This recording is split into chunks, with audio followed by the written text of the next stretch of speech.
Après 1 an et demi à bâtir, à siroter du bon vin blanc aux côtés de sa maman, Francis Ngannou quitte le Cameroun, va à Los Angeles et démonte littéralement le Brésilien Philippe Lins.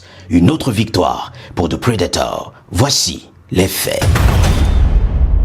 Cette nuit à Los Angeles, Francis Ngannou, le Camerounais, combattant des MMA, a confronté Philippe Lins, le Brésilien.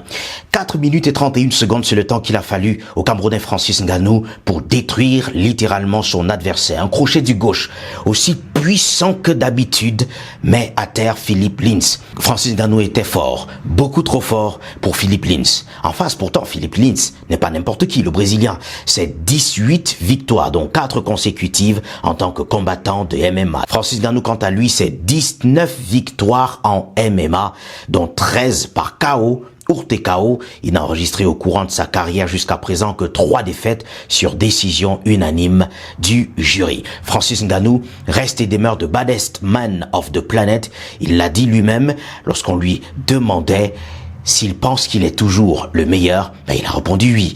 Parlons du combattant Jon Jones. Qu'est-ce qu'il en est véritablement? Francis Ngannou reconnaît que Jon Jones est un hyper bon combattant, mais malheureusement, il a encore beaucoup de choses à apprendre en termes de business. Ce sont les mots qu'a utilisé le Camerounais Francis Ngannou, disant que les contrats dans lesquels Jon Jones est engagé actuellement ne lui permettraient certainement pas d'avoir un combat face à Francis Ngannou. Mais cependant, le Camerounais reste disponible et convaincu qu'il est the baddest man of the planet. Francis Ngannou repart avec 1,5 million de dollars, 915 millions de francs CFA.